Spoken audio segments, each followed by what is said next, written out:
Hola amigos, bienvenidos a Cuida tu Bolsillo. El día de hoy vamos a hablar de algo muy importante y algo que ha generado bastantes preguntas, dudas, temores, digamos, en general en la población. Lo más interesante siempre para que nosotros podamos tomar decisiones correctas es contar con la información adecuada. Así que vamos a tratar de hablar en sencillo y en simple, como siempre, para que todos podamos entender cómo este decreto legislativo 1434 podría afectar o no afectar nuestras cuentas en el sistema financiero. Para eso hemos invitado el día de hoy a un abogado del estudio Ontier, un estudio especializado también en temas tributarios, y es el abogado Eduardo Rojas. Hola Eduardo, buen día, ¿cómo estás? Muchísimas gracias por acompañarnos en el programa. Hola Walter, ¿cómo estás? Un gusto saludarte y muchas gracias por tu gentil invitación. Encantado, Eduardo. Tenemos muchas preguntas, vamos a tratar de hacerlas lo más rápido y lo más simple posible para que la gente tenga una idea de lo que significa este decreto legislativo. Primero, ¿qué significa para las personas en general este decreto supremo? ¿Hasta dónde puede llegar la SUNAT y qué cosa es lo que no podría hacer? Y obviamente no puedo dejar de preguntarte si esto es inconstitucional o no desde tu punto de vista, ¿no? De acuerdo, con todo gusto.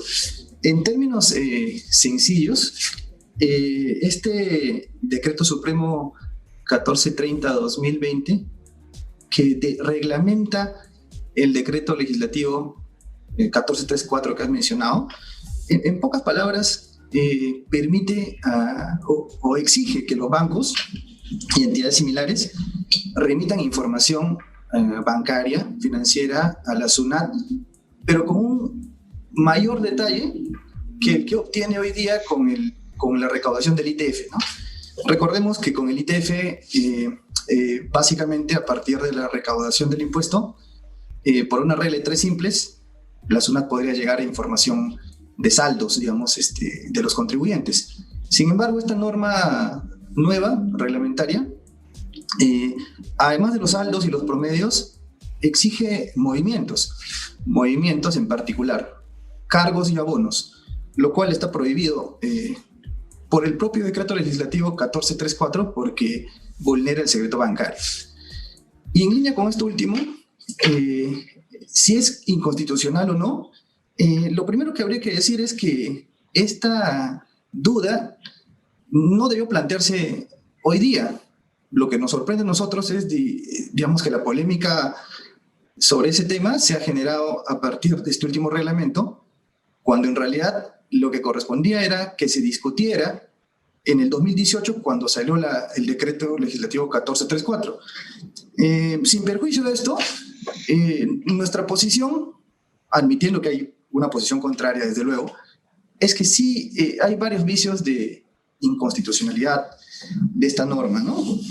Básicamente porque, por lo que he comentado, exige movimientos y no solamente saldos, pero sobre todo porque el decreto legislativo 1434 establece a modo de excepción adicional al secreto bancario que la SUNAT pueda acceder de forma directa a esta información, lo que no se puede según el texto constitucional, ¿no? Con el ITF sí se puede porque es una recolección indirecta de la información.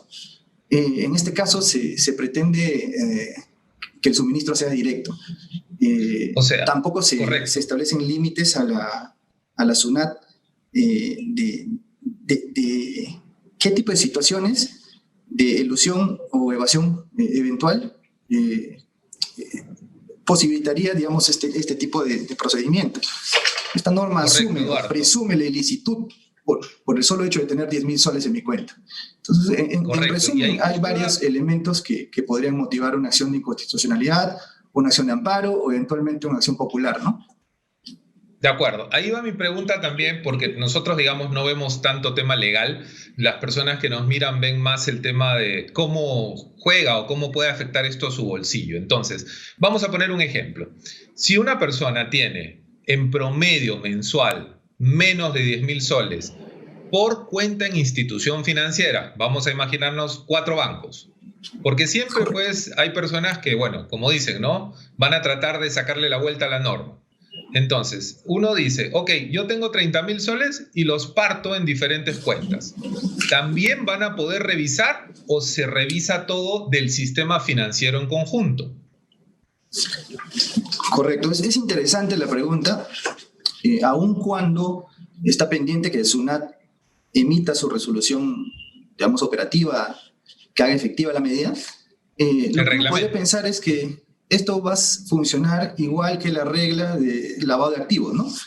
Que por cada $10,000 por transacción en cualquier banco, uno tendría que reportar.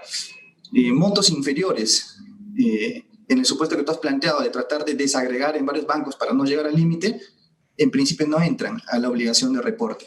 Esto debería, en teoría, ser igual porque el contexto de esta norma, de hecho, estos 10.000 soles no deberían ser 10.000 soles, debieron ser en todo caso $10,000 o 7 OITs, que era el marco de referencia que tenía este reglamento. No sabemos de dónde sale el cálculo de 10.000 soles, asumimos que es una ponderación adecuada que han hecho las autoridades, pero la regla debería funcionar de modo similar a la de lavado de activos. Ok, acá hay algo importante también, Eduardo. Nosotros en el Perú somos un país con una baja inclusión financiera y eso es algo que nosotros no podemos negar. Nuestro sistema financiero es relativamente pequeño. Mientras más personas podamos acceder al sistema, vamos a tener lo que todos queremos, que va a ser después mejores tasas de interés, mayor competitividad, etc. Al ser una economía netamente informal, podría decir también, porque se dice que solamente el 30%, digamos, bancariza o tiene un tema formal, esto puede ahuyentar también a muchas personas de ese 30% porque tienen ahorros, por desconocimiento, porque reciben, pues, vamos a decir, un dinero de parte de la familia o lo que fuere.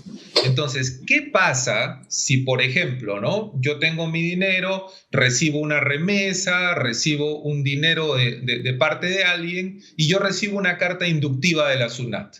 ¿Qué cosa es lo que yo tengo que tener y cómo me puedo preparar para tener todas las cosas ordenadas, teniendo en consideración que es un dinero, pues, que uno genera de una manera correcta? De acuerdo. Ahí hay dos aspectos, ¿no? El primero es a quién ataca esta norma, ¿no? Digamos, en declaraciones de funcionarios de la propia SUNAT, dan cuenta de una estadística, la verdad, un poco llamativa, en el sentido de que el 7% solo está dirigido a un 7% de un universo de un 100% que tendrían visos de evasión o elusión fiscal. Desconocemos realmente los alcances de esta investigación previa que habría hecho la autoridad tributaria, ¿no? Pero también dicen que ese 7% posee hasta un 95% de los depósitos en el sistema financiero, cosa que nos llama la atención. Entonces, teóricamente, esto debería atacar al sector informal en un contexto de ampliación de la base tributaria, en este entorno en el que la recaudación se ha visto golpeada dramáticamente, y hasta ahí se entiende, ¿no? Porque realmente sería un despropósito que esta norma se desvirtúe y termine generando un efecto de desbancarización en el sector formal, ¿no? Que no es el efecto buscado, ¿no? Y con relación a tu segunda pregunta es, ¿qué tenemos que hacer?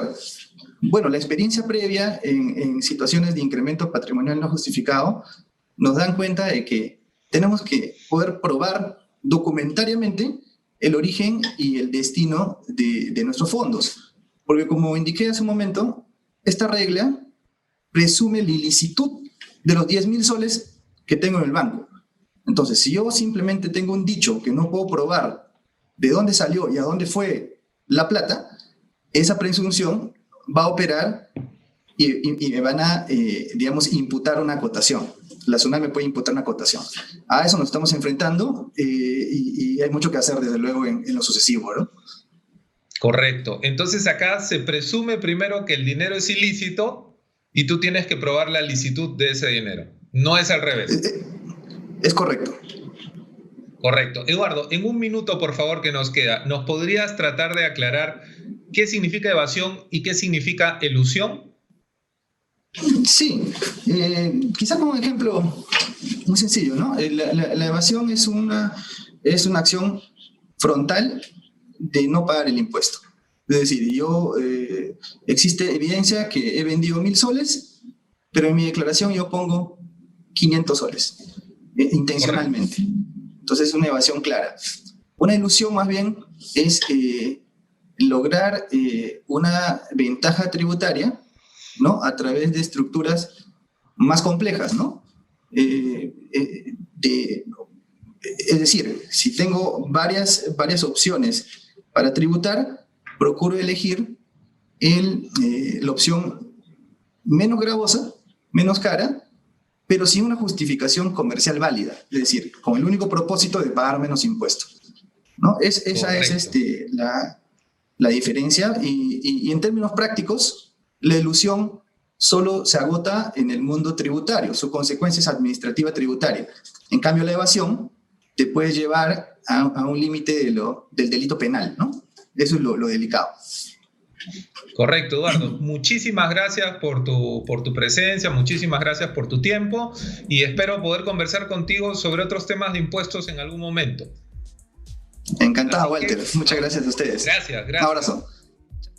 Perfecto. Amigos, entonces ya saben, acá uno tiene que tener orden en sus finanzas. Si uno tiene una cuenta, es mejor que a partir de ahora pues empecemos a apuntar en un Excel, en una agenda, en un papelito, en un cuaderno, todo lo que son tus ingresos y cuál es el origen de esos ingresos, para que no tengas ningún inconveniente si es que en algún momento la SUNAT te va a enviar alguna carta inductiva. No debemos pensar en desbancarizarnos, porque eso es un problema general. Siempre nos quejamos de las tasas de interés y eso sucede porque somos muy pocos en el sistema financiero. No nos asustemos, nosotros tenemos que tener bien claros los términos y poder ordenarnos y tener siempre la información cuando sea necesaria o requerida, ¿no? Ya saben, amigos, que si quieren más información pueden seguirme en redes sociales como @WalterFinanzas, en Twitter, en YouTube, en Facebook, en las redes que sean de su preferencia.